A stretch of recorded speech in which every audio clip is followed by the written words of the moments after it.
నమస్కారం iView news TV వార్తలకు స్వాగతం. ముందుగా వార్తల్లోని ముఖ్యాంశాలు. ఆశా వర్కర్ల వేతనాలపై కాంగ్రెస్ ను నిలదీసిన హరీష్ రావు. మేనిఫెస్టో హామీలను ఎప్పుడు అమలు చేస్తారని ప్రశ్న. కేసీఆర్ కి నిలిపివేతపై ప్రభుత్వాన్ని విమర్శించిన హరీష్. ఆశా వర్కర్ల సమస్యలపై తక్షణ చర్యలు తీసుకోవాలని డిమాండ్.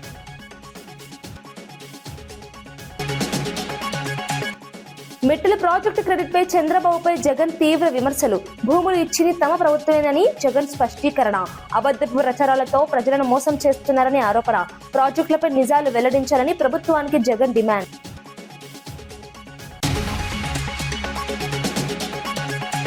ఎల్పీజీ నుంచి పీఎన్జీకి మార్పుకు కొత్త విధానం ప్రకటించిన నాదెళ్ల మనోహర్. గ్యాస్ సరఫరాలో పారదర్శకతకు ఓటీపీ విధానం అమలు నిర్ణయం.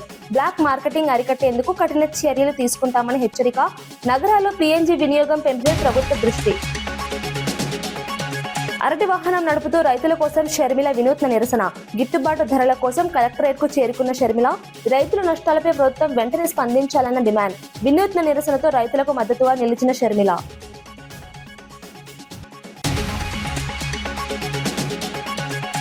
హైదరాబాద్ నగరంలో ఇంధన కొరత లేదని సిపి సజ్జనార్ స్పష్టం చేశారు. నగరంలో సుమారు 60 రోజులకు సరిపడా పెట్రోల్, డీజిల్ నిల్వలు ఉన్నాయని తెలిపారు. ఇటీవల వస్తున్న పుకార్ల కారణంగా ప్రజలు ఆందోళన చెందుతున్నారని గుర్తించారు. అవసరానికి మించిన ఇంధనం నిల్వ చేసుకోవద్దని ప్రజలకు సూచించారు. వదంతులను నమ్మి బంకుల వద్దకు పెద్ద ఎత్తున చేరుకోవడం వల్ల అనవసర రద్దీ ఏర్పడుతోందని చెప్పారు. నిబంధనలు ఉల్లంఘించి ఇంధనాన్ని అక్రమంగా నిల్వ చేసే వారిపై కఠిన చర్యలు తీసుకుంటామని హెచ్చరించారు. సరఫరా వ్యవస్థ పూర్తిగా నియంత్రణలో ఉందని, ఎలాంటి కొరత లేదని మరోసారి స్పష్టం చేశారు. ప్రజలు ప్రశాంతంగా ఉండాలని, అధికారిక సమాచారం మాత్రమే నమ్మాలని సూచించారు. పరిస్థితి పూర్తిగా సాధారణంగానే ఉందని తెలిపారు. స్కేర్సిటీ లేదు, మనకు సఫిషియెంట్ స్టాక్ ఉంది. 60 రోజుకు సరిపోయేంత స్టాక్ ఉంది.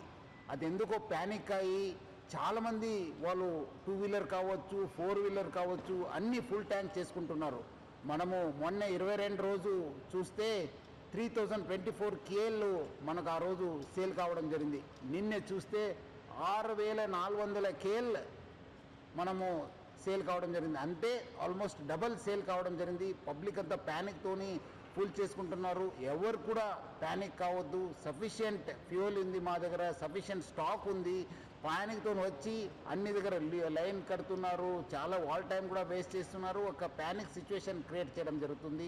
సో మనం కూడా అన్ని చోట్ల కూడా బందోబస్తు చేయడం జరిగింది. రెవెన్యూ సైడ్ నుంచి కూడా వాళ్ళ ఆఫీసర్స్ని పెట్రోల్ బంక్స్ దగ్గర పెట్టడం జరిగింది.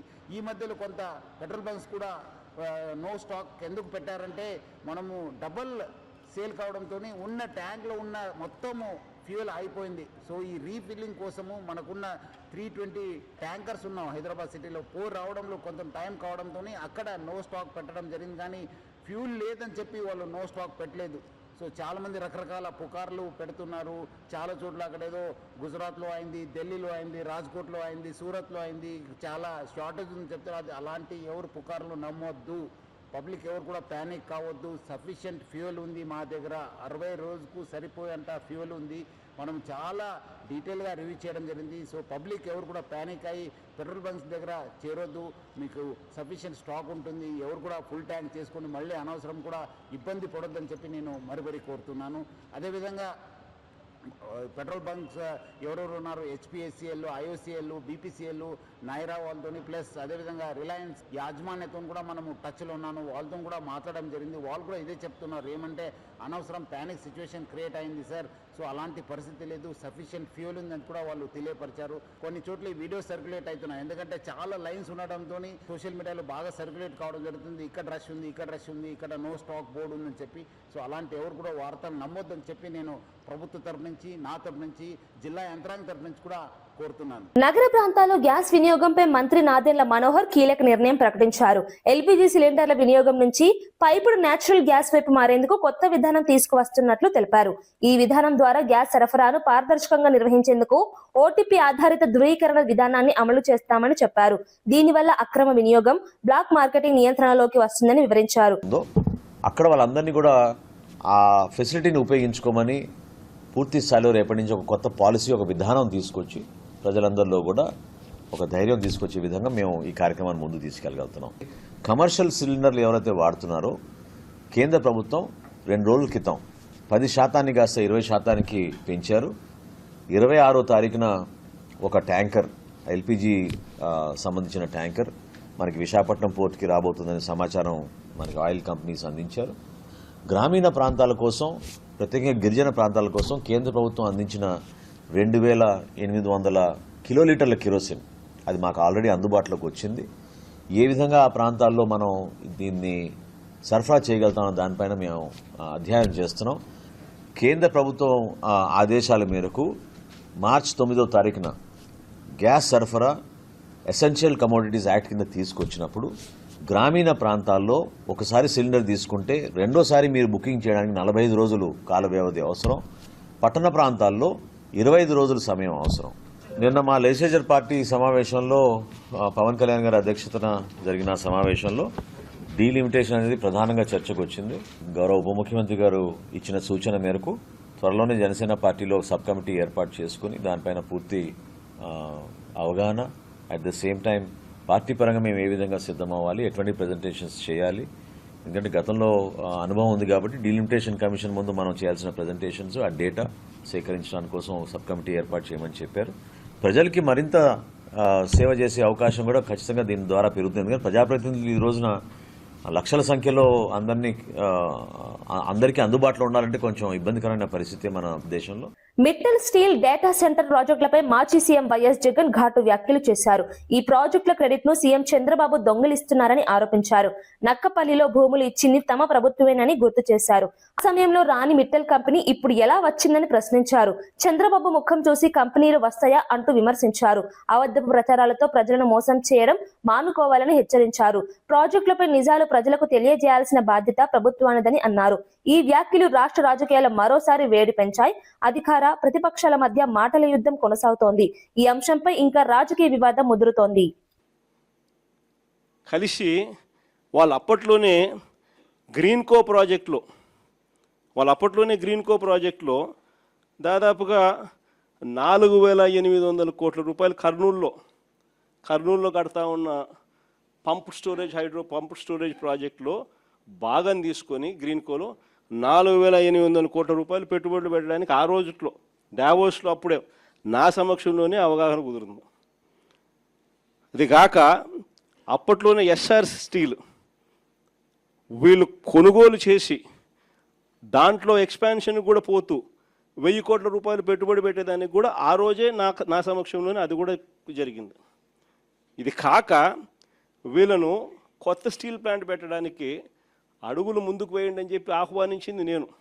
రాష్ట్రానికి ఆహ్వానించి రమ్మని చెప్పి వాళ్ళని చెప్పి వాళ్ళు అధికారులకు కూడా చెప్పిన వాళ్ళు వస్తున్నారు, వాళ్ళకి ఎక్కడెక్కడ మనం భూములు ఇవ్వగలుగుతామో చూపించండి అని చెప్పి వాళ్ళు రావడము, మన అధికారులు ఫస్ట్ కాకినాడ SCZలో భూములు చూపించినారు, తర్వాత మూలపేటలో వీళ్ళు రావడానికి భూములు చూపించారు, తర్వాత నక్కపల్లిలో మన హయాంలోనే వీళ్ళకి భూములు చూపించినారు. చూపించిన తర్వాత నక్కపల్లిలో వీళ్ళు ఎన్నికలకు మునిపే రావడము, నక్కపల్లిలో భూములు కూడా చూసుకోవడము, భూములు వాళ్ళకు నచ్చడము, అక్కడ ఆల్రెడీ అప్పటికే APIC భూములు మన దగ్గర ఉన్నాయి. ఆ భూముల్లో నుంచి వీళ్ళకి 2,200 ఎకరాలు మనం అప్పటికే సూత్రప్రాయంగా వీళ్ళకి ఇవ్వడం కూడా జరిగింది. సూత్రప్రాయంగా ఇచ్చేదానికి అడుగులు ముందుకు కూడా వేశాం. ఈ లోపల ఎన్నికల కోడ్ వచ్చింది. ఇది జరిగింది. ఇక్కడ చూస్తే ఎన్నికలు అయిపోయిన తర్వాత చంద్రబాబు నాయుడు గారు మనం అంత దూరం తీసుకొచ్చిన ప్రక్రియను ముందుకు తీసుకుపోయినాడు. అంతే ఈయన చేసింది. ఓ జూమ్ కాల్ పెట్టుకున్నాడు, మాట్లాడినాడు, అంతే. ఇప్పుడు చూస్తే పేపర్ చూస్తే ఏమనిపిస్తుంది, అసలు మిట్టల్ అనేవాడు చంద్రబాబు నాయుడు సుందర ముఖార విందాన్ని చూసి వచ్చినట్టుగా బిల్డప్. ఆ గూగుల్ కూడా అంతే, అప్పుడు కూడా అంతే. అదాన్ని తీసుకొచ్చింది మనం, గూగుల్ను తీసుకొచ్చింది మనం, ఏదన్నా చూసుకో. చివరికి ఆశ్చర్యం కలిగించే విషయం ఏమిటనంటే ఇదే నక్కపల్లిలో 2023లోనే మనకు బల్క్ డ్రగ్ పార్కు 13 రాష్ట్రాలతో మనం పోటీపడి కేంద్ర ప్రభుత్వం కూడా బల్క్ డ్రగ్ పార్కు కట్టడానికి సహాయ సహకారాలు అందించేందుకు 1,000 కోట్ల రూపాయలు డబ్బులు కూడా ఇచ్చేందుకు కూడా ముందుకు వచ్చి వాళ్ళు అడుగులు ముందుకు వేసినారు 2023లోనే. మనకు అది నక్కపల్లిలో దానికి సంబంధించిన ల్యాండ్ కూడా వాళ్ళకు చూపించి 13 రాష్ట్రాలతో పోటీపడి మనం బల్క్ డ్రగ్ పార్క్ కూడా తీసుకొచ్చినాం రాష్ట్రానికి.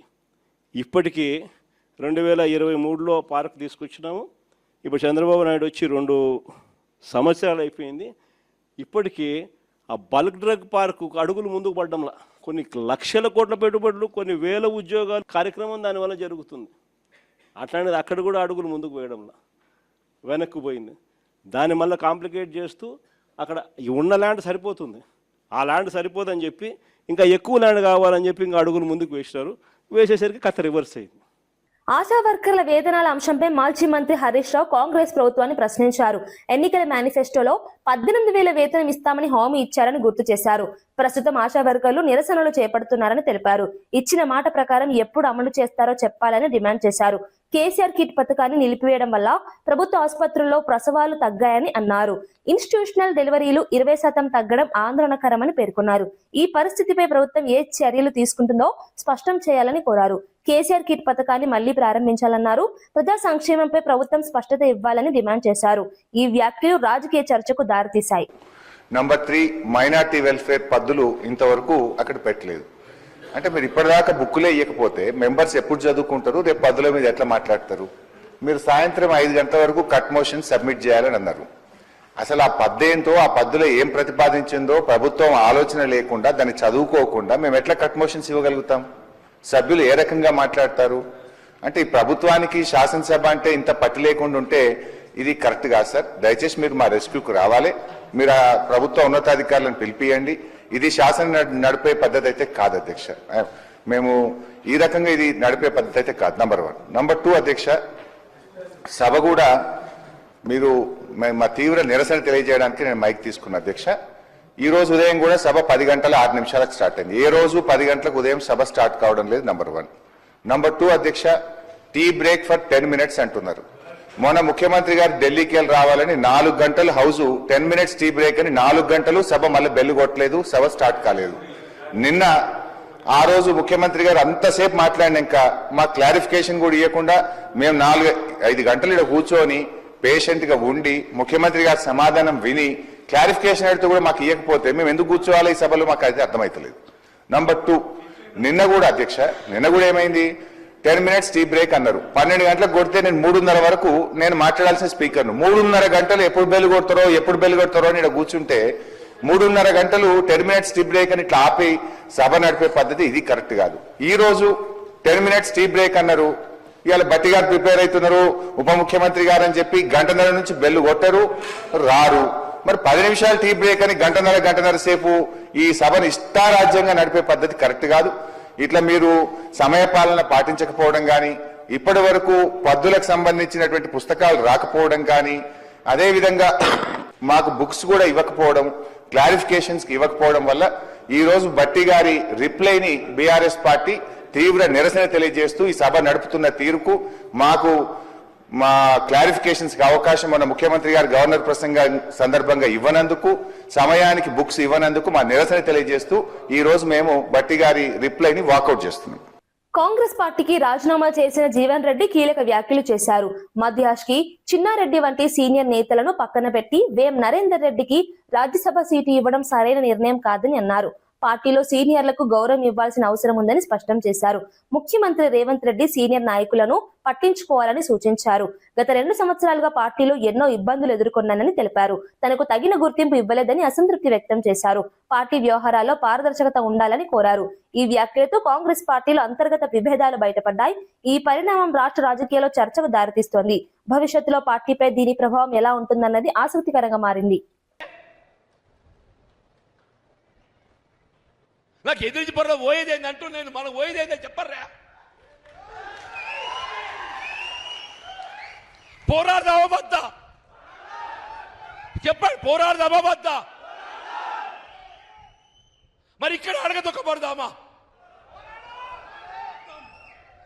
ఎంతకాలం ఈ అవమానాలు, ఎంతకాలం ఈ అవమానాలు, ఎంతకాలం ఈ మానసిక క్షోభ?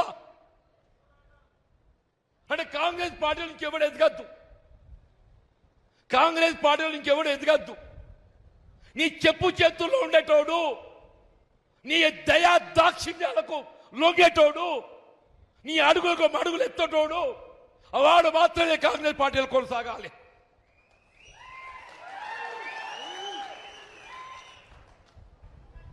నిన్ను ఎదిరించేటోడు,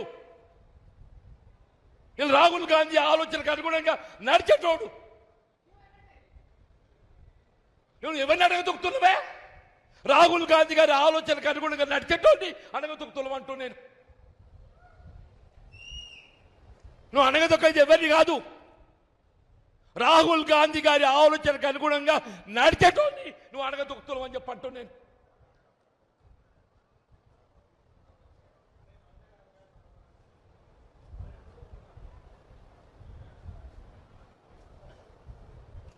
నేను 2.5 సంవత్సరాలు నేను పదవి అడగలేదే, నేను ప్రభుత్వ సలహాదారు అడగలేదు, నిన్ను కార్పొరేట్ చైర్మన్ అడగలే. పిసిసి అధ్యక్షురాలు వైఎస్ షర్మిల కడప జిల్లాలో వినూత్న నిరసన చేపట్టారు. అరటి రైతులు ఎదుర్కొంటున్న సమస్యలను ప్రభుత్వ దృష్టికి తీసుకెళ్లేందుకు స్వయంగా అరటి పండ్ల వాహనాన్ని నడుపుకుంటూ కలెక్టరేట్ కు చేరుకున్నారు. మార్కెట్ లో గిట్టుబాటు ధరలు లేక రైతులు తీవ్రంగా నష్టపోతున్నారని ఆవేదన వ్యక్తం చేశారు. రైతులకు తక్షణమే పరిహారం చెల్లించాలని డిమాండ్ చేశారు. ధరల పతనం వల్ల రైతుల ఆర్థిక పరిస్థితి దెబ్బతిందని చెప్పారు. ప్రభుత్వం వెంటనే స్పందించి సమస్యకు పరిష్కారం చూపాలని కోరారు. అనంతరం కలెక్టర్ కు వినతి పత్రం సమర్పించారు. ఈ నిరసనకు రైతుల నుంచి మద్దతు లభించింది. షర్మిల చర్య రాజకీయంగా కూడా ప్రాధాన్యం సంతరించుకుంది.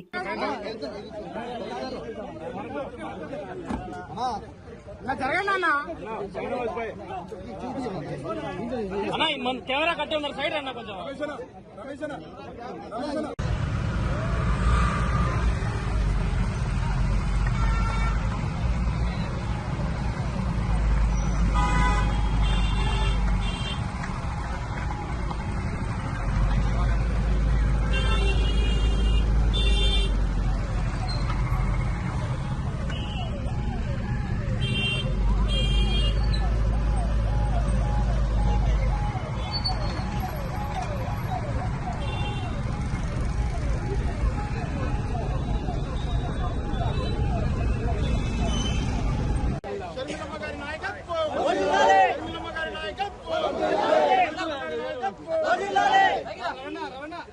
ఆదుకోవాలి అరటి రైతులను వెంటనే, ఆదుకోవాలి అరటి రైతులను వెంటనే, మద్దతు ధరని పెంచాలి అరటి రైతులకు, మద్దతు ధర కల్పించాలి అరటి రైతులకు. జై షర్మిలమ్మ, జై షర్మిలమ్మ, జై షర్మిలమ్మ, జై షర్మిలమ్మ.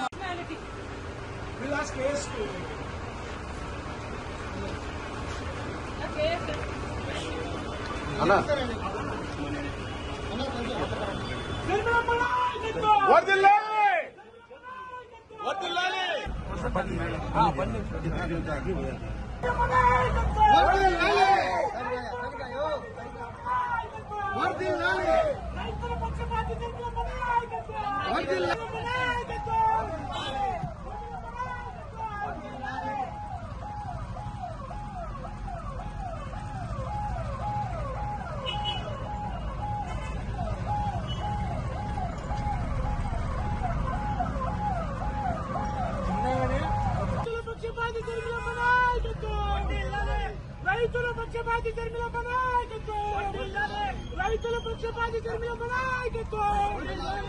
జై కాంగ్రెస్, జై కాంగ్రెస్. హైదరాబాద్ నాంపల్లిలోని బీజేపీ రాష్ట్ర కార్యాలయంలో భారీగా చేరికలు జరిగాయి. కేంద్ర మంత్రి కిషన్ రెడ్డి సమక్షంలో వివిధ పార్టీలకు చెందిన నేతలు, కార్యకర్తలు బీజేపీలో చేరారు.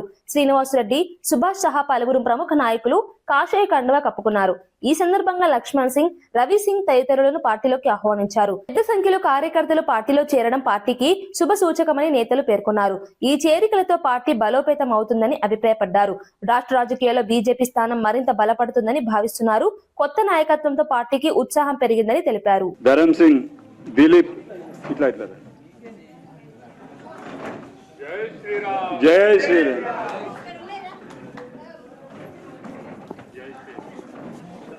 వెల్కమ్. శివరాజ్, దేవి, జయ, నాగేష్, శ్రీలత, కోమల్ సింగ్, రాజు వర్మ, రాజేష్, తుల్జారాం, గణేష్, పెద్ద మనిషి వచ్చిండే కదా. అవు చిచ్చా అయ్యే ऊपर है वाला बाबा है. कमल सिंह, महादेव सिंह, महेंद्र सिंह, पांडु, सूरज सिंह, आपका सबको स्वागत।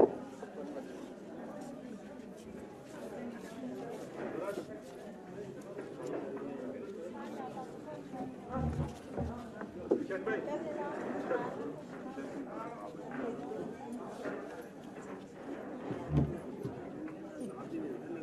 ఇక్కడ నాలుగు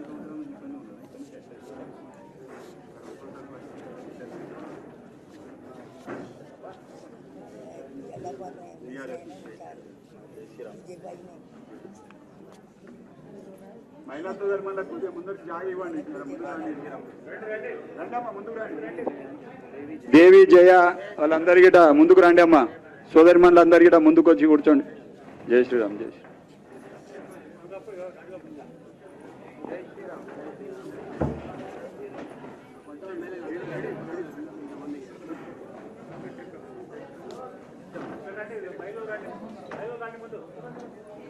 సోదరిమణులకు కొద్దిగా జాగి ఇవ్వండి. ఫస్ట్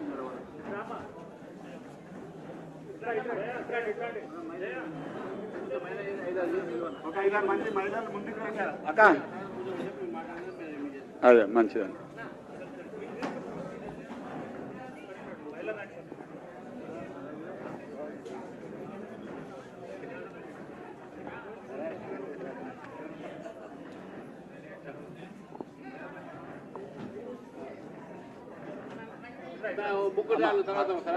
అక్క రకండి.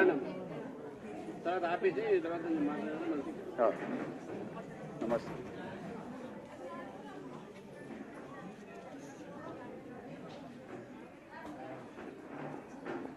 చాలా చాలా సంతోషం. ఇంత పెద్ద సంఖ్యలో మన కార్యాలయానికి విచ్చేసి కిషన్ నాయకత్వాన పార్టీలో చేరడం చాలా శుభదాయకం. హైదరాబాద్ నగరంలోని మియాపూర్, మదీనాగూడ ప్రాంతాల్లో ఇంధన కొరతపై వదంతులు ప్రజల్లో ఆందోళన కలిగిస్తున్నాయి.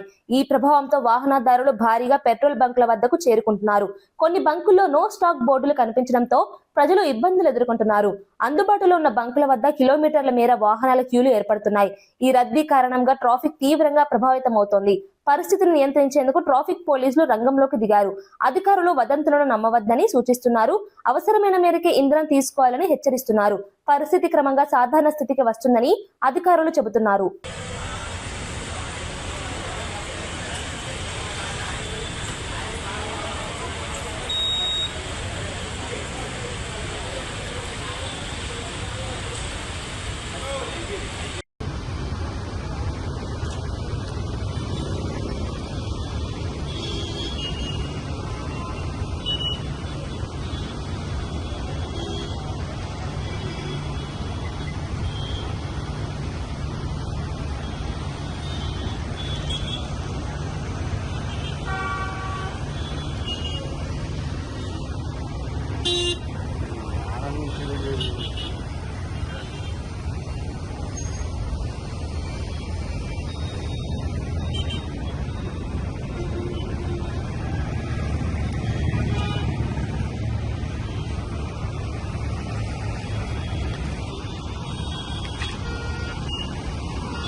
సింగరేణి కార్మికులకు ఇచ్చిన హామీలను అమలు చేయడంలో కాంగ్రెస్ ప్రభుత్వం విఫలమైందని కార్మిక సంఘం నేత మిర్యాల రాజిరెడ్డి విమర్శించారు. మెడికల్ బోర్డుల నిర్వహణలో జాప్యం జరుగుతోందని తెలిపారు. ఉద్యోగ నియామకాలలో ఆలస్యం కారణంగా కార్మికులు ఇబ్బందులు పడుతున్నారని అన్నారు.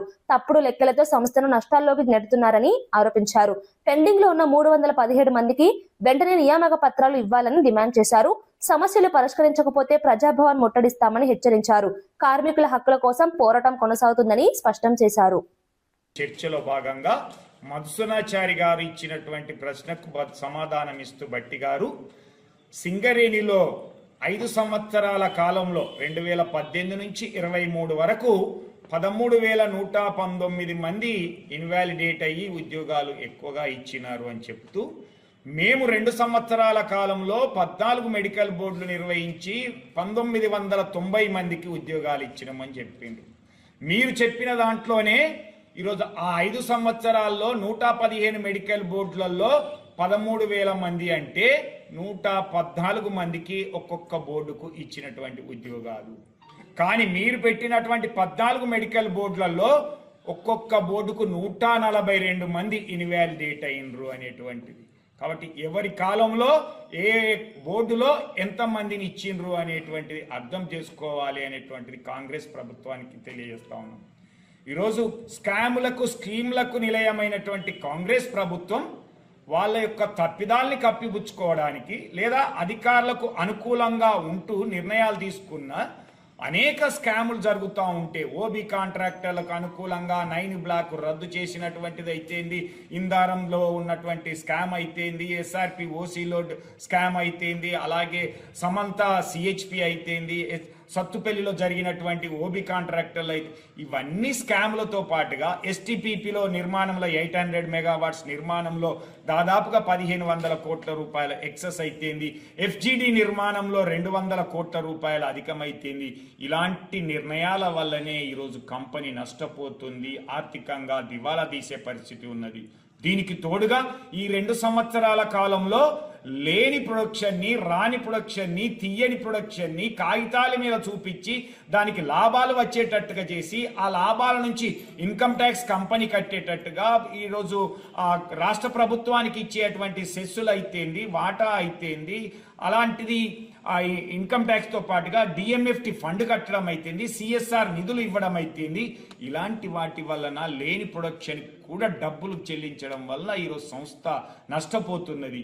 అధికారుల ప్రణాళిక లోపం వల్ల ఈరోజు ఏఎల్పి అయితేంది, శాంతికన్ లాంటి వాళ్ళు నష్టాలు చూపుతున్నటువంటి దాన్ని ఆర్ఎండ్గా దాన్ని చూపించి కేంద్ర ప్రభుత్వ వాటాను కూడా మనం తీసుకునేటట్టు చేసినట్లయితే ఈ సంస్థ మనుగడ అనేది కొనసాగుతుంది. అందుకే కాంగ్రెస్ ప్రభుత్వం కార్మికులకు ఇచ్చినటువంటి హామీలను నెరవేరుస్తూ ముఖ్యంగా మెడికల్ బోర్డులను వెంటనే నిర్వహించి వాళ్లకు ఉద్యోగావకాశాలు కల్పించడంతో పాటుగా 10వ నెల నుంచి పెండింగ్ లో ఉన్నటువంటి ఈ యొక్క ఉద్యోగ నియామక పత్రాలు కూడా దాదాపుగా 317 మంది ఉన్నారు, వాళ్లకు వెంటనే ఇవ్వాలనేటువంటిది తెలంగాణ బొగ్గని కార్మిక సంఘం డిమాండ్ చేస్తూ వీటిని హామీలను నెరవేర్చకపోయినట్లయితే, మెడికల్ బోర్డు నిర్వహించకపోయినట్లయితే ప్రజాభవన్ ముట్టడటువంటిది టీబీజీ కేసు ఆధ్వర్యంలో బీఆర్ఎస్ పార్టీ సహకారంతో ఈ యొక్క ఉద్యమ కార్యాచరణ ప్రకటిస్తామని తెలియజేస్తా ఉన్నాం. వార్తలు ముగించే ముందు ముఖ్యాంశాలు మరోసారి. ఆశా వర్కర్ల వేతనాలపై కాంగ్రెస్ ను నిలదీసిన హరీష్ రావు. మేనిఫెస్టో హామీలను ఎప్పుడు అమలు చేస్తారని ప్రశ్న. కేసీఆర్ కి పిలుపువేతపై ప్రభుత్వాన్ని విమర్శించిన హరీష్. ఆశా వర్కర్ల సమస్యలపై తక్షణ చర్యలు తీసుకోవాలని డిమాండ్.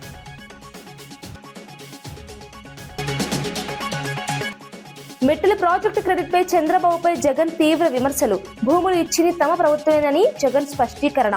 అబద్ధపు ప్రచారాలతో ప్రజలను మోసం చేస్తున్నారని ఆరోపణ. ప్రాజెక్టులపై నిజాలు వెల్లడించాలని ప్రభుత్వానికి జగన్ డిమాండ్.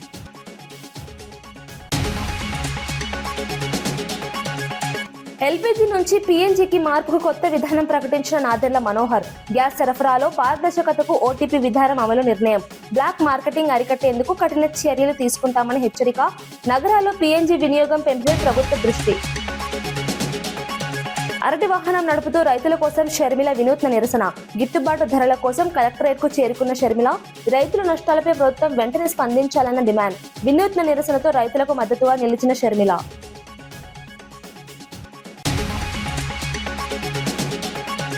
ఇవి ఈనాటి వార్తా విశేషాలు. మరో బులెటిన్ లో మళ్ళీ కలుద్దాం. నమస్కారం.